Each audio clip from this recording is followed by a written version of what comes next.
آج کے واقعے میں ہم ہاروت اور ماروت کی حقیقت کے بارے میں جانیں گے۔ ہاروت اور ماروت کون تھے؟ بابل کا کنواں کہاں ہے؟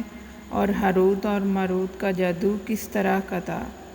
یہ وہ پراسرار سوالات ہیں جن کے جواب تو بہت ہیں اور لکھنے والوں نے بھی بہت کچھ لکھا ہے، لیکن ان سے کہانیوں میں حقیقت کو تلاش کرنا گہرے سمندر سے موتی نکالنے کے برابر ہے۔ ہاروت اور ماروت کے متعلق بنیادی طور پر دو طرح کی روایتیں ملتی ہیں، ایک وہ جو قرآن و حدیث اور تابعین کے اقوال میں موجود ہیں، اور دوسری وہ جو توریت اور انجیل اور اسرائیلی روایتوں میں آتی ہیں، جبکہ ان اسرائیلی روایتوں کو بیشتر علماء اور مورخین نے تائید کی ہے۔ اس ویڈیو میں ہم ان دونوں طرح کی روایتوں اور واقعات کو مکمل طور پر پیش کریں گے۔ اور حضرت ادریس علیہ السلام کے زمانے میں ایک مرتبہ آسمان اور زمین کے درمیان سے پردوں کو ہٹا دیا گیا تو فرشتوں نے زمین میں آباد انسانوں کو دیکھ کر تعجب کیا اور بولے، یا رب العالمین، ہم تو گناہ کے قریب بھی نہیں جاتے، جبکہ یہ بنی آدم گناہوں میں اتنے مبتلا ہیں کہ اگر ہم ان کی جگہ ہوتے تو کبھی تیری نافرمانی نہ کرتے۔ اللہ نے ارشاد فرمایا، انسانوں کو غصہ اور شہوت دی گئی ہے، اگر یہ چیزیں تمہیں دی جائیں تو تم بھی اسی طرح گناہ میں ملوث ہو جاؤ گے، لیکن فرشتوں نے اللہ کی بات نہ مانی اور انہوں نے کہا، ہم ایسا ہرگز نہ کریں گے۔ لہٰذا اللہ کے حکم سے فرشتوں نے اپنی جماعت میں سے دو بہترین اور اطاعت گزار فرشتوں کو چن لیا، جن کا نام ہاروت اور ماروت تھا۔ اللہ نے ان دو فرشتوں میں انسانی فطرت اور شہوت ڈال کر دنیا میں بھیجا۔ وہ شہر بابل میں دو خوبصورت انسان بن کر آئے اور قاضی کے کام پر مقرر ہو گئے، جہاں وہ لوگوں کے درمیان فیصلے کیا کرتے تھے۔ ایک دن ان کے پاس ایک عورت اپنا مقدمہ لے کر آئی اور کہا کہ اس کا شوہر اسے بہت پریشان کرتا ہے۔ ہاروت اور ماروت نے جب اس عورت کو دیکھا تو اس کی خوبصورتی اور حسن سے مرعوب ہو گئے اور اس پر عاشق ہو گئے۔ انہوں نے اس عورت سے زنا کی خواہش کی تو عورت نے ان سے کہا، تمہاری یہ خواہش میں تبھی پوری کروں گی جب تم بت کی پوجا کرو، شراب پیو یا میرے خاوند کو قتل کر دو۔ ہاروت اور ماروت نے شراب نوشی کو چھوٹا سا گناہ سمجھ کر پی لیا اور نشے کی مستی میں وہ اور دو کبیرہ گناہ کر بیٹھے۔ اس عورت نے ان سے آسمان پر چڑھنے کا عمل بھی سیکھ لیا، جس کے ذریعے وہ آسمان پر جاتے تھے۔ جب عورت اس عمل کے ذریعے آسمان پر گئی تو اللہ کے حکم سے اسے ستارے کی شکل میں مسخ کر دیا گیا۔ کیونکہ اس عورت کا نام زارا تھا، اس لیے وہ سیارہ زہرہ کہلایا، جسے آج وینس کہتے ہیں۔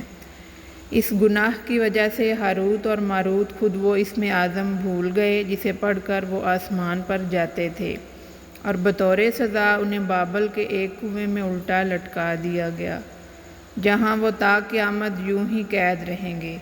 یہ ایک اسرائیلی روایت ہے جسے امام ابن کثیر اور فخر الدین رازی جیسے مفسرین افسانہ اور من گھڑت کہانی قرار دے کر سختی سے رد کر دیتے ہیں۔ وہیں امام سیوطی جیسے علماء اس روایت کو مستند مانتے ہیں۔ ہاروت اور ماروت اور شاہ بابل کے اس سلسلے میں ایک اور روایت کثرت سے بیان کی جاتی ہے، جس کے مطابق ایک زمانہ ایسا تھا جب شہر بابل روئے زمین پر تہذیب و تمدن کا مرکز تھا۔ یہاں کے لوگ باطل خدا کی پرستش کیا کرتے تھے۔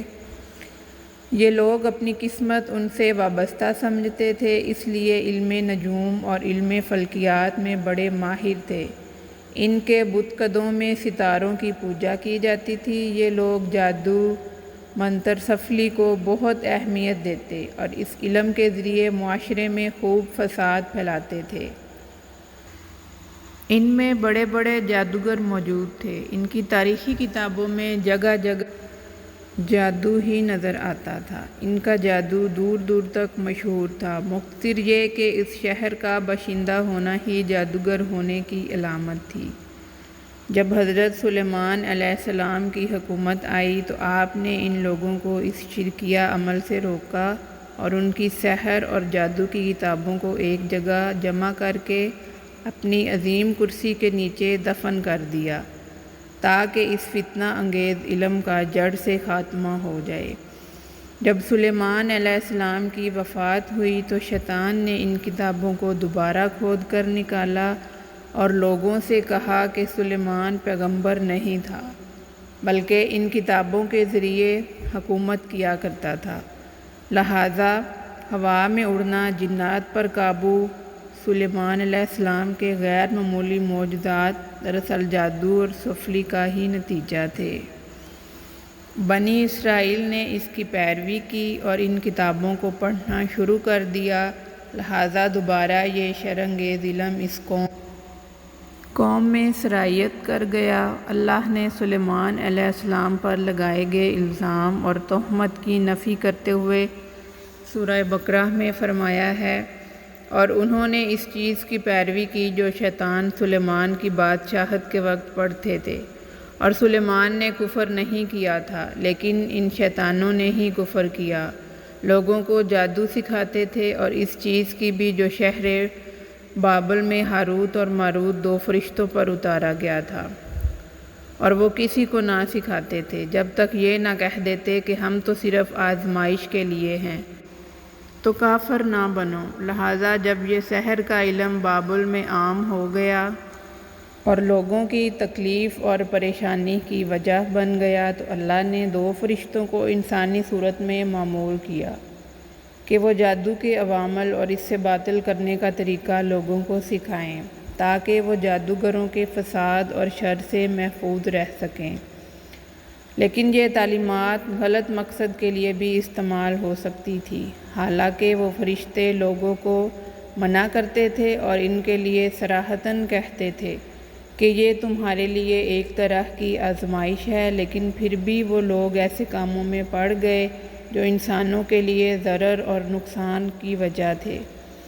بعض عربی داستانوں میں اس کنویں کا ذکر بھی ملتا ہے جہاں کئی لوگ پہنچے اور ہاروت اور ماروت سے ملاقات کر کے جادو کا علم بھی سیکھا، جبکہ بعض مورخین کا کہنا ہے کہ عراق کے شہر ایک کھنڈر میں موجود قدیم کنواں ہے جہاں سے بابل کی سرحد شروع ہوتی تھی، یہ اس کنویں کو ہی چاہے بابل قرار دیتے تھے۔ بہرحال اس واقعے سے یہ سبق ملتا ہے کہ جادو ایک شرکیہ عمل ہے، مگر یہ کہ اس کا استعمال فساد اور شر پسندی کے خاتمے کے لیے کیا جائے۔